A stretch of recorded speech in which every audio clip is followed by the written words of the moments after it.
오늘은 코로나 시대에 소금과 빗대어라는 제목으로 함께 은혜를 나누도록 하겠습니다. 사랑하는 성도 여러분, 한 주간 동안에 어떻게 지내셨습니까? 요즘 코로나19로 인해서 사람들의 생활 패턴이 아주 많이 바뀌었다고 합니다. 요즘 코로나19 시대에 제일 힘들어하는 사람들이 주부라고 하죠. 모두 다 코로나 때문에 집 밖을 나가지 못합니다.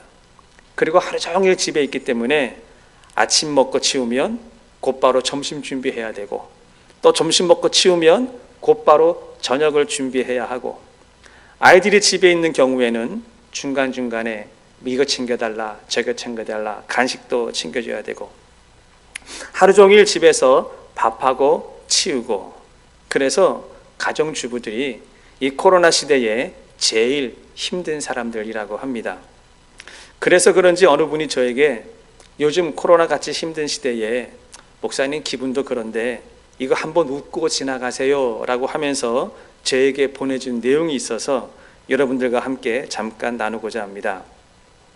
코로나 시대에 집에서 살아남는 방법. 첫 번째, 주는 대로 먹는다. 두 번째, TV는 끄라고 하면 당장 끈다. 세 번째, 사용한 물건은 즉시 제자리에 갖다 놓는다. 네 번째, 한 번 말하면 바로 움직인다. 다섯 번째, 쓸데없이 말대꾸하지 않는다. 이런 내용을 보내왔는데 웃으라고 보낸 내용인 것 잘 압니다. 그런데 이 내용을 보면서 참 한쪽으로는 마음이 허탈한 마음이 들었습니다. 사랑하는 남가주 프라미스 교회 성도님들은 지난 한 주간 어떻게 지내셨습니까? 지난주 설교 제목 다들 기억하고 계실 줄 믿습니다. 그래도 기뻐하고 즐거워해야 합니다 라는 제목으로 제가 설교를 했는데, 세상은 코로나 때문에 온통 시끄럽고 하루하루 들려오는 뉴스들은 엄청난 소식들이 들려오고 있지만, 그래도 사랑하는 성도님들은 한 주간의 설교 말씀을 붙잡고 힘내시고 기뻐하시고 감사하시며 사신 줄 믿습니다. 지난 주중에 성도님 한 분이 교회를 방문하셨습니다. 그리고 교회를 다녀가시면서 이런 말씀을 남기고 가셨어요. 목사님, 저는 이번 주중에 우리 교회에서 드려지는 설교 말씀을 2번 들었습니다. 한 번은 주일에 라이브로 드려질 때 말씀을 들었고요. 또 한 번은 주중에 저 혼자서 조용한 시간을 만들어서 들었는데 너무 은혜가 되고 좋았습니다 라는 말을 들었습니다. 그리고 가셨는데 사람이 만나고 난 뒤에는 그 여운이라는 게 있지 않습니까? 그 성도님이 그 말을 듣고 가셨는데 제 마음이 너무 감사하고 또 행복한 마음이었습니다. 그것은 그 성도님이 제 설교를 2번 들었다고 해서 그런 것이 아니고요. 이 코로나 시대에 이제는 우리의 신앙을 지키기 위해서 우리가 교회도 가지 못하는 시대가 되지 않았습니까? 집에서 인터넷으로 예배를 드리는 시대, 그것도 단 한 번의 예배로 우리의 신앙을 지켜야 하는 시대가 되었습니다. 안 그렇습니까? 생각해 보세요. 여러분들이 지금 교회 나오고 싶어도 교회 나오지 못하고 있지 않습니까? 그러니 이제는 신앙생활을 나 혼자 해야 됩니다. 그리고 내 신앙을 지키기 위해서 내 스스로 내가 노력을 하고 내 스스로 내가 싸워야 하는 그런 시대가 되어버렸습니다. 그런데 이런 위기 상황 가운데 성도님이 믿음과 신앙을 지키기 위해서 노력하고 있구나 라고 하는 이런 생각이 드니까 그 성도님의 뒷모습을 보면서 너무 감사하고 행복해서 눈물이 날 지경이었습니다. 자기 자녀에 대해서는 부모님이 제일 잘 알지 않습니까? 저는 믿습니다. 우리 프라미스 교회 성도님들은 지난주에 제가 했던 설교를 꼭 듣고 또 그 말씀대로 살려고 노력하고 있다는 것을 저는 믿고 있습니다. 제가 왜 이것을 이렇게 확신하냐면 우리가 지난 주일에 처음으로 인터넷으로 라이브 예배를 드렸습니다. 솔직히 처음 하는 것이기 때문에 저도 처음 아닙니까? 이렇게 설교를 하지만 시선을 어디에 둬야 될지를 모르겠습니다. 그리고 성도님들이 집에서 예배를 잘 드리고 있는지 궁금하기도 하고 걱정도 되었습니다. 제가 가르쳐주는 대로 잘 하고 있나? 확인할 길이 없잖아요. 성경책 갖다 놔야 됩니다. 설교노트 준비하셔야 됩니다. 집이라고 복장은 함부로 입으면 안 됩니다. 그리고 똑같이 예배를 드리셔야 되고 우리가 서로 떨어져 있지만 같이 찬양하고 따라해야 됩니다. 이렇게 말씀을 드렸습니다. 그런데 저는 한 가닥 희망을 보았습니다. 사랑하는 성도님들이 다 그렇게 하고 있더라라는 것이죠. 사랑하는 성도 여러분, 미국에서 지난 3일 전에 나왔던 뉴스입니다. 그러니까 엊그저께죠. 미 국방부에서 코로나 바이러스가 확산되고 또 외부로부터 미국에 유입되는 것을 막기 위해서 앞으로 60일 동안 외국에 파견이 된 미군 병력이 있거든요. 근데 이 미군 병력들도 앞으로 60일간은 미국으로 귀환시키는 것을 금지시켰다고 합니다. 그렇다면 미국 정부의 입장을 간접적으로 발표한 거 아닙니까? 지금으로부터 약 60일 동안은 미군조차도 귀국하는 것을 금지한다는 얘기는 앞으로 5월 중순, 하순까지는 이 상황이 계속 진행된다라는 암시입니다. 저는 이 뉴스를 보면서 번뜩 이런 생각이 들었습니다. 그렇다면 앞으로 이 상황이 2달, 아니 3달, 4달이 될 수도 있고 이렇게 진행이 된다면 우리는 앞으로 지금과 같이 드리는 예배를 얼마를 더 드려야 하는 것입니까? 짧게는 2달, 3달, 아니 그 이상이 될 수도 있습니다. 사랑하는 성도님들은 이런 상황 가운데서 여러분들의 믿음과 신앙을 어떻게 지키시겠느냐라는 것입니다. 오늘 우리에게 주신 성경 본문을 보시게 되면 성경은 우리 보고 이렇게 말하고 있습니다. 마태복음 5장 13절 14절을 보시게 되면 너희는 세상의 소금이니 소금이 만일 그 맛을 잃으면 무엇으로 짜게 하리요? 후에는 아무 쓸데없어 다만 밖에 버려져 사람에게 밟힐 뿐이니라. 너희는 세상의 빛이라. 산 위에 있는 동네가 숨기지 못할 것이요 라고 그랬습니다. 우리가 읽은 성경을 한마디로 압축해서 요약해서 말을 하라고 한다면 너희는 세상의 소금과 빛이다 라는 말입니다. 다시 말해서 이 성도들의 아이덴티티, 우리 성도들의 정체성이 무엇이냐? 우리는 세상의 소금이고 빛이라는 것입니다. 그런데요, 무슨 소금이고 무슨 빛이냐가 중요한 것입니다. 13절 앞부분을 보시면 너희는 세상의 소금이다 그랬습니다. 14절 앞부분을 보시면 너희는 세상의 빛이다 그랬습니다. 다시 말하면 세상과 상관없는 소금, 세상과 상관없는 빛은 아무 곳에도 쓸모가 없어서 밖에 버려져 사람에게 밟힐 뿐이니라 라고 했습니다.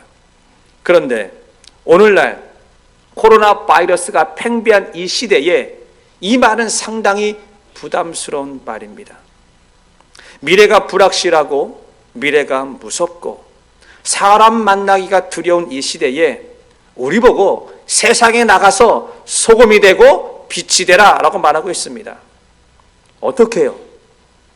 16절을 보도록 하겠습니다. 그들로 너희 착한 행실을 보고 하늘에 계신 너희 아버지께 영광을 돌리게 하라 그랬습니다. 그들로 너희 착한 행실을 보고 그랬습니다. 그러니까 소금과 빛은 무엇과 같은 말입니까? 착한 행실과 같은 말이라는 것이죠. 그들이 볼 때, 세상 사람들이 볼 때 성도의 착한 행실이 무엇이라는 것입니까? 소금이고 빛이 된다라고 말씀하고 있는 것입니다. 그런데 우리가 여기서 주목해야 할 것은 바로 이 착한 행실이라고 하는 이 단어입니다. 이 착한 행실을 어떻게 해석을 해야 되는 것입니까?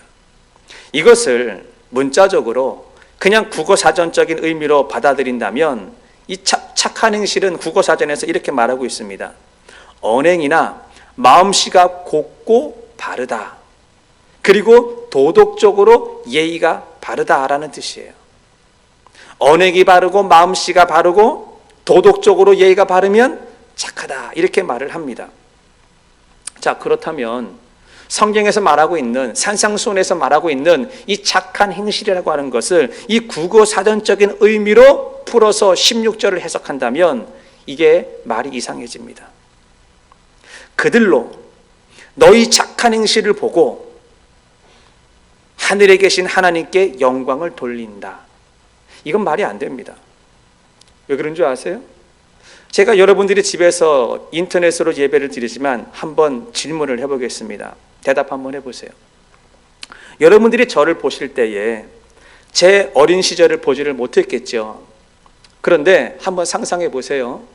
제가 어린 시절 자랐을 때 아주 예의 바르게 자랐을 것 같습니까? 다시 말하면 착하게 자랐을 것 같습니까? 아니면 뺀질뺀질대고 부모님 속도 무진장 썩이고 골칫덩어리로 자랄 것 같습니까? 대답해 보세요. 여기 계신 분도 대답해 보세요. 네. 인터넷으로 예배를 드리니까 제가 여러분들 반응을 볼 수가 없습니다. 그런데요, 여러분이 믿든지 안 믿든지 간에 제가 하고 싶은 이야기는 저요 무진장 착했습니다. 어려서부터 예의 바르다는 이야기도 많이 들었고 어른들에게 착하다라는 얘기를 많이 들었어요. 그러니까 범생이죠. 엄친아였습니다. 그러니까 주변에서 어르신들이 저를 보고 예의 바르다 이렇게 얘기했는데 그분들이 저를 보고 제가 인사를 잘하니까 착하다, 예의 바르다 라고 말을 한 것입니다. 그러면 누가 영광을 받으십니까? 제가 예의 바르게 인사를 잘하고 착하게 행동을 하니까 하나님이 영광을 받든가요? 아니더라는 거예요. 우리 부모님이 영광을 받으시더라는 거예요. 아이를 잘 키웠다. 아이가 착하다. 부모님이 영광을 받지, 사람이 아무리 착한 행동을 해도 도덕적으로 바른 행동을 하고 예의 반듯하고 그렇게 살아도 하나님 앞에 영광을 돌리지는 않는다라는 것입니다. 그렇다면 성경은 너희는 세상의 소금이고 빛이라고 했는데, 그런데 세상의 소금과 빛이 무엇이냐? 착한 행실이라는 것이죠. 여기서 말하는 착한 행실을 도덕적인 행위로 해석을 해서는 안 된다라는 것입니다. 한번 보십시다. 이 성경 원어에 나오는 이 착한 행실이라고 하는 것은 헬라어로 칼로스라고 읽습니다. 그런데 성경에 보게 되면 이 착하다라고 하는 뜻이 이 두 단어가 나옵니다. 한 단어는 아가도스라고 하는 뜻도 착하다라는 뜻이에요. 또 다른 단어는 칼로스라고 하는 뜻도 착하다라고 하는 뜻이에요. 그런데 이 아가도스라고 하는 것은 일반적으로 우리가 생각하는 그 착함인 것이에요. 도덕적으로 선행을 하고 예의 바르고 단정하고 도덕적인 삶을 살아가는 사람들을 아가도스 이렇게 부릅니다. 착하다 불러요. 그런데 산상수훈에서 예수님께서 제자들에게 너희는 착한 행실을 보여라. 그 착한 행실이 소금이고 빛이다라고 말씀하셨는데, 여기서 말하는 이 착한 행실은 아가도스가 아니고 칼로스라는 것입니다.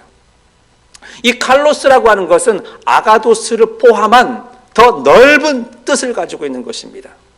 이 칼로스 안에는요, 도덕적인 선행도 포함되어 있고 예의 바른 것도 포함되어 있고 단정한 것도 포함되어 있으면서 하나 더 보탤 수 있는 것이 무엇이냐?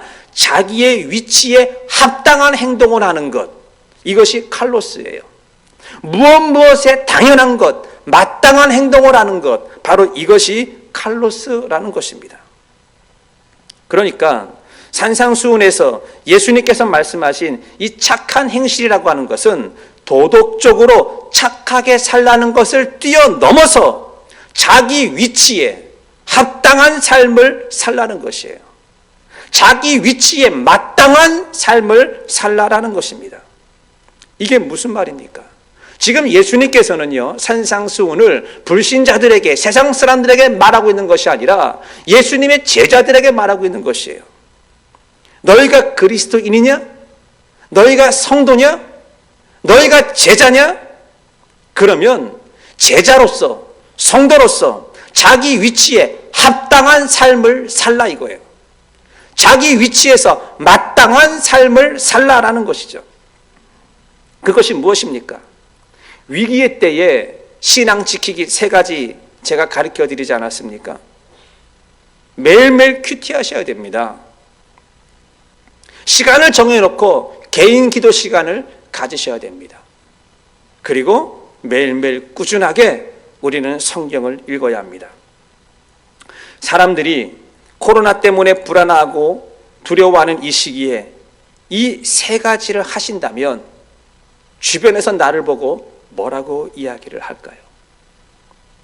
변했네. 안 그러던 사람이 변했네. 이런 이야기를 듣게 됩니다. 그런데 우리는 이런 이야기들을 누구한테 들어야 되느냐? 가족한테 들어야 돼요. 가장 가까이 있는 사람한테 변했네. 뭔가 좀 이상해졌네. 이런 이야기를 들으면 누가 영광을 받으세요? 하나님 아버지께서 영광을 받으신다라는 것이에요. 우리는 솔직히 냉철하게 가슴에 손을 얹고 한번 생각을 해 보십시다. 요즘같이 모두가 힘들고 미래가 불확실하고 어두운 시기에 사람들이 집에서 뭐 할까요? 바깥에 나가지 말라 그랬습니다. 학교도 가지 말라 그랬습니다. 이 시기에 사람들이 집에서 뭐 하고 있을까요? 큐티하고 시간 정해놓고 기도하고 매일매일 성경을 읽고 있을까요? 산상수훈의 말을 인용하자면 지금 자신의 위치에서 합당한 지금 이 위기 상황에서 너의 신분이 뭐냐는 것이죠. 우리는 성도고 우리는 그리스도인이고 우리는 예수님의 제자라고 한다면 내 위치에 합당한 일을 하는 것이 착한 행실이라는 거예요. 그것이 소금이고 그것이 빛이다라는 것입니다.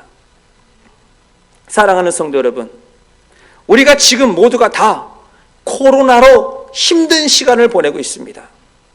그런데 저는요, 확신하는 게 한 가지가 있습니다. 이렇게 힘들고 어려운 시기도 반드시 잘 지나갈 것이라는 것입니다. 믿으십니까? 제가 이렇게 자신 있게, 제가 이렇게 확신을 가지고 말하는 것은 저도 큐티를 하거든요. 지난 주 중에 제가 큐티를 하면서 받은 은혜 때문에 더 큰 확신이 생겼다라는 것입니다. 지금 우리는 큐티의 신명기를 보고 있습니다. 신명기를 보시게 되면 이스라엘 백성들이 광야길 40년을 지나고 이제 가나안 땅에 들어가는 초입에 서 있었습니다. 그런데 백성들의 지도자들이 나와서 모세에게 이런 말을 합니다. 모세요, 우리가 가나안 땅에 들어가긴 들어갑니다. 그런데 먼저 이 수많은 260만이나 되는 사람이 들어가기 이전에 정탐꾼을 먼저 보내십시다. 그래서 그 땅이 어떻게 생겨먹었는지 우리가 보고 오자는 거예요. 그러면 그 땅을 알면 우리가 어느 길로 가는 것이 좋은지, 우리가 어느 성읍으로 쳐들어가는 것이 좋은지 미리 알아보자 그랬습니다. 이것은 인간적으로 볼 때 맞는 말이에요. 그런데요, 여기서 정탐꾼을 보내면 안 되는 거였습니다. 12 정탐꾼이 답사를 하고 돌아와서 그들의 보고하는 내용을 듣고 모두가 다 부정적인 보고를 했더라라는 것이죠. 여러분, 이 부정적인 것은요, 코로나보다 번식력이 더 뛰어납니다. 부정적인 이야기를 들으니까 사람들의 마음속에 갑자기 두려움과 공포와 이 무서움과 이런 것들이 꽉 자리 잡기 시작을 했어요. 그래서 그 수많은 사람들이 이 두려움에 떨기 시작을 했습니다. 신명기 1장 28절에 우리가 어디로 가랴? 우리의 형제들이 우리를 낙심하게 하여 말하기를 그 백성은 우리보다 장대하며 그 성읍들은 크고 성곽은 하늘에 닿았으며 우리가 또 거기서 안악자손을 보았노라 하는도다. 이 사람들이 하는 말 들어보십시오. 우리가 어디로 가랴? 코로나 때문에 내일을 알지 못하는 우리의 모습과 똑같지 않습니까? 우리가 어디로 가야 됩니까? 우리는 지금 뭘 봐야 되는 것입니까? 이 정탐꾼들이 돌아와서 하는 말이 형제들이 우리를 낙심케 하여 말하기를 이라고 했습니다. 그러니까 부정적인 이야기를 계속 듣는 거예요. 여러분, 지금 뉴스를 한번 들어보십시오. 어디 한 군데 긍정적인 이야기를 하는 뉴스가 있습니까? 이 코로나 뉴스를 보면은요, 우리의 마음을 얼마나 낙심시키는 뉴스가 많은지 모릅니다. 미국에서 하루에 발생하는 코로나 확진자가 10,000명씩 늘어나고 있습니다. 제가 어제 설교를 준비하는 어제 시간만 해도 10만 명이 넘었다라는 뉴스를 들었는데 오늘 아침에 오면서 뉴스를 들으니까 12만 명이 됐답니다. 8일 만에 10배가 증가해서 10만, 12만으로 훌쩍 뛰어넘어 버렸습니다. 이런 뉴스를 우리는 들을 때마다 우리가 낙심이 됩니다. 제가 지난주에 설교하면서 여러분에게 말씀을 드렸습니다. 여러분, 우리는요, 이 코로나 시대에 피할 곳이 없습니다. 그리고 숨을 곳도 없습니다. 요즘 뉴스를 들으면 낙심이 됩니다. 형제들이 우리를 낙심하게 하여 말하기를 이라는 것이죠. 그리고 또 정탐꾼들이 이렇게 말하고 있습니다. 그들은 우리보다 크고 그 성읍들의 성곽은 하늘에 닿았고 우리가 또 거기서 안악 자손을 보았도다 그랬습니다. 가나안 땅의 모든 것이 우리가 상대할 수 없는 크기와 사이즈라는 것입니다. 다 크다는 거예요. 성도 크고 사람도 크고 모두 다 크답니다. 그런데 오늘날과 똑같아요. 코로나가 너무 커 보입니다. 여러분, 현재 이 코로나 바이러스는요, 인간의 과학이나 기술이나 의술로 감당하기 역부족인 상태가 되어버렸습니다. 우리는 마치 코로나가 안악자손 같아 보입니다. 너무 커 보입니다. 그런데 이런 상황 속에서 제가 희망을 갖고 확신을 갖고 여러분들에게 말씀을 드리는 것은 바로 모세가 했던 말 때문에 그렇습니다. 신명기 1장 30절과 31절을 제가 읽어드리겠습니다. 너희보다 먼저 가시는 너희의 하나님 여호와께서 애굽에서 너희를 위하여 너희 목전에서 모든 일을 행하신 것 같이 이제도 너희를 위하여 싸우실 것이며 광야에서도 너희가 당하였거니와 사람이 자기의 아들을 안는 것 같이 너희의 하나님 여호와께서 너희가 걸어온 길에서 너희를 안으사 이곳까지 이르게 하셨느니라. 아멘. 성도 여러분, 위에서 말씀드린 대로 31절과 32절에서 제가 묵상하고 기도하는 가운데 저의 시선을 끄는 두 단어가 있었습니다. 하나는 30절에 나오는 애굽에서라고 하는 말이었습니다. 또 하나는 31절에 나오는 광야에서라고 하는 말이었는데 이 둘은요, 같은 말인 것입니다. 모세가 갈 바를 알지 못하고 두려워 떨고 있는 이스라엘 백성에게 하고 싶은 말이 바로 이것이었습니다. 잘 들어. 잘 기억해. 모세, 애굽에서 그리고 광야에서라는 것입니다. 하나님께서 애굽에서 그리고 광야에서 무엇을 하셨기 때문에 모세는 이스라엘 백성들에게 애굽에서 광야에서라고 말을 했을까요? 뒤에서 애굽 군대가 쫓아오고 앞에는 홍해가 가로막혀 있어서 오도 가도 못할 때 하나님께서 애굽에서 싸우시는 것을 이스라엘 백성들이 직접 두 눈으로 목격을 했습니다. 그리고 그들이 광야길을 걸어오면서 아말렉과의 전투에서 모세가 손을 들고 기도하면 이스라엘이 이기고 모세가 손을 내리면 이스라엘이 지는 전투를 경험하게 되었습니다. 그래서 모세가 자신 있게 이런 말을 합니다. 너희가 애굽에서, 너희가 광야에서라는 것이죠. 사방이 막혀 있고 죽을 수밖에 없는 환경이지만 어떻게 하라는 것입니까? 너희가 애굽도 지나왔잖아. 너희가 광야길도 지나왔잖아 라는 것입니다. 사랑하는 성도 여러분, 여러분들도 그렇지 않습니까? 한국은 1997년도 말에 IMF가 터졌습니다. 그때 한국이요 정말 힘들었습니다. 수많은 기업들이 도산을 하고요, 가정들이 깨지고요, 사람들이 죽어나갔습니다. 미국도 만만치 않습니다. 1992년도에는 LA 폭동이 있었습니다. 그로 인해서 하루아침에 생계를 잃어버린 한인들이 많습니다. 그리고 2년 뒤 1994년에는 노스리지에 큰 지진이 있어서 엄청난 경제적인 손해를 본 한인들이 많이 있습니다. 그리고 세월이 7년이 지나서 2001년도에는 9.11 테러 사건이 발생해서 미국에 커다란 위기가 다가온 적이 있었습니다. 그리고 또 세월이 지나 6년 뒤에는 2007년에는 서브프라임 모기지 사태로 수많은 기업들이 도산을 하고 자영업자들이 파산을 하는 경우가 비일비재했습니다.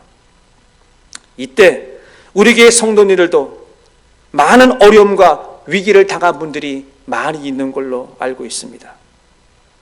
그런데 이제 2020년에는 우리가 코로나 위기 앞에 서 있습니다. 이때 모세가 말합니다. 두려워 떨고 있는 이스라엘 백성들에게 이렇게 말하고 있지 않습니까? 너희보다 먼저 가시는 하나님 여호와께서 애굽에서 너희를 위하여 너희 목전에서 모든 일을 행하신 것 같이 이제도 너희를 위하여 싸울 것이며 광야에서도 너희가 당하였거니와 그랬습니다. 제가 파란색으로 줄을 쳐놓은 구절을 잘 보십시오.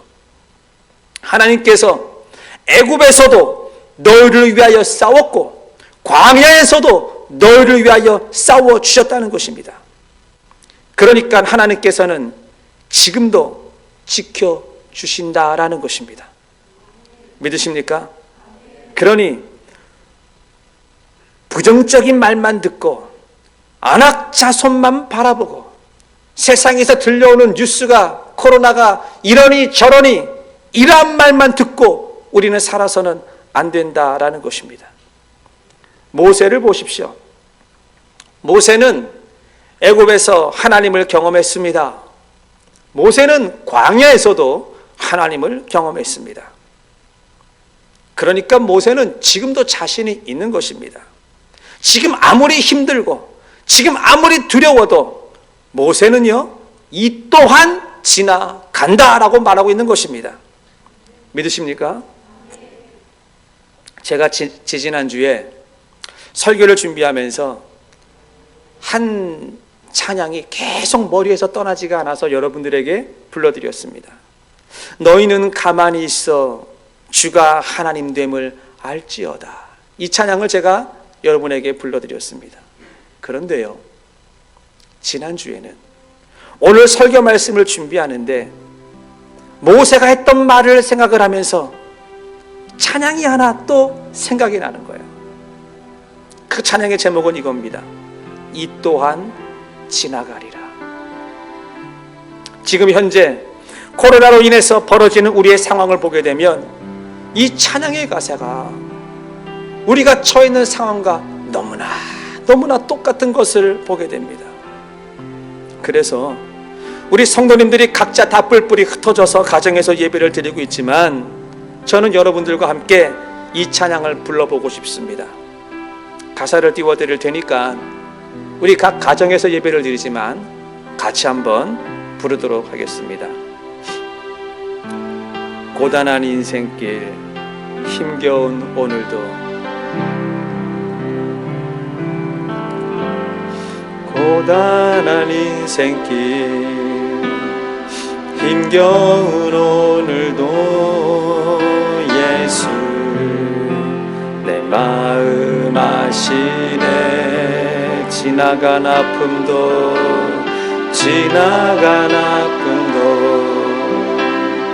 마주할 세상도 예수 내 마음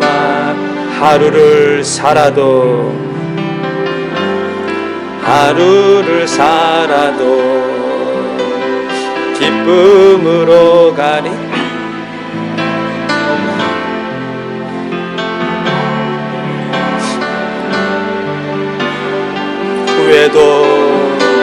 후회도 염려도 온전히 맡기리. 예수 내 마음 믿음의 눈 들어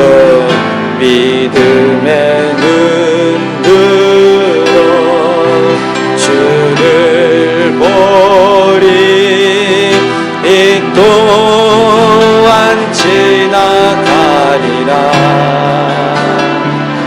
주어진 내 삶의 시간 속에 주의 뜻 알게 믿음의 눈 들어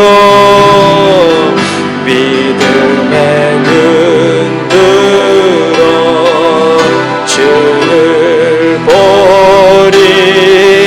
이 또한 지나가리라. 주어진 내 삶의 시간 속에 주의 뜻 한 번 더 합니다. 믿음의 눈 들어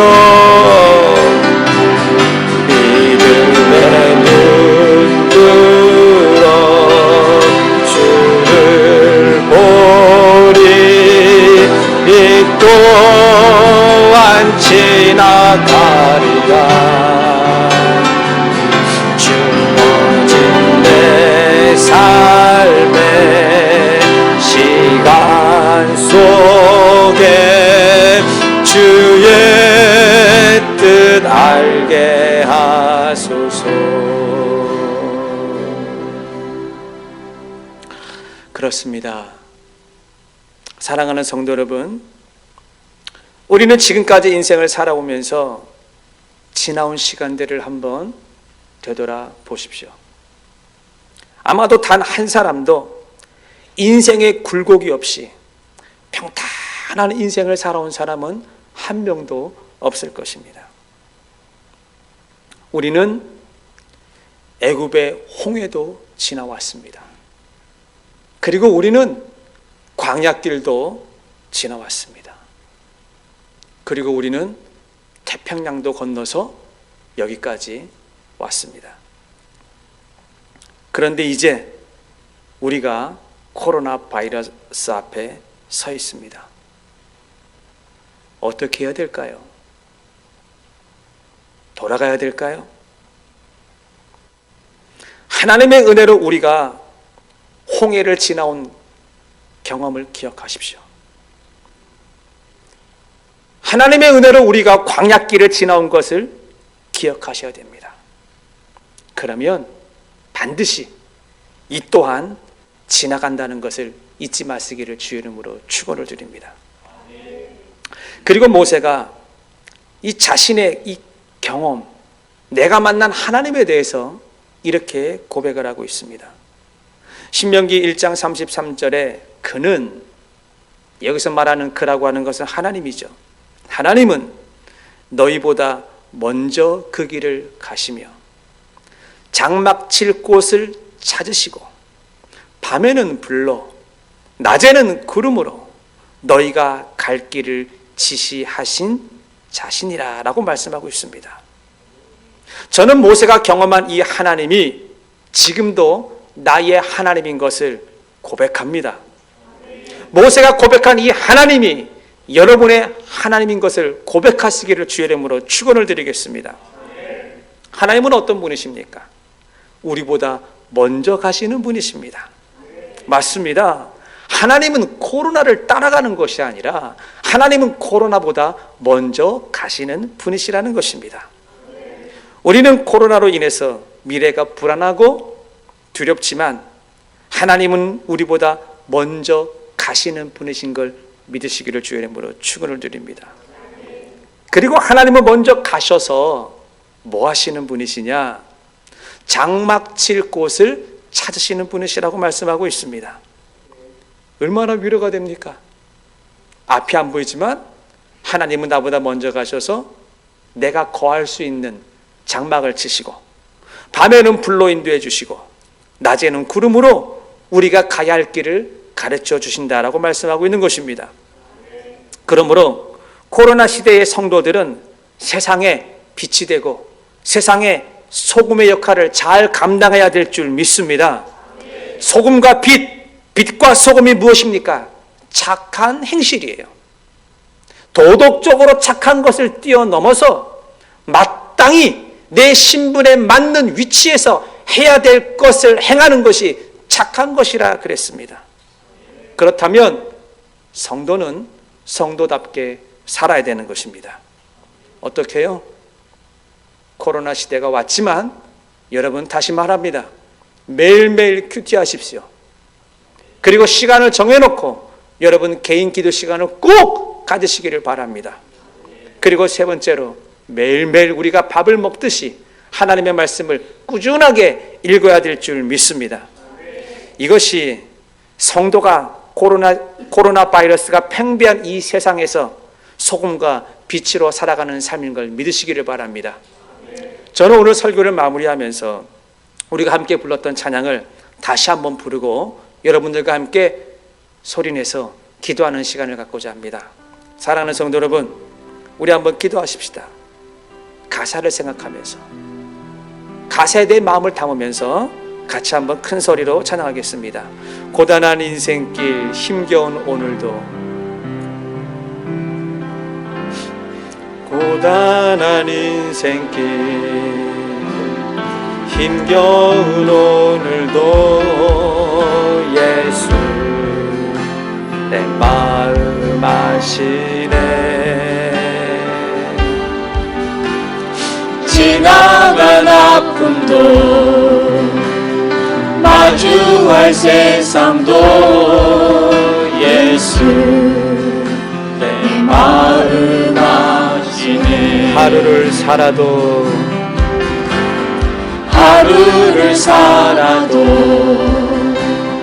기쁨으로 가리 예수 늘 함께 하시네.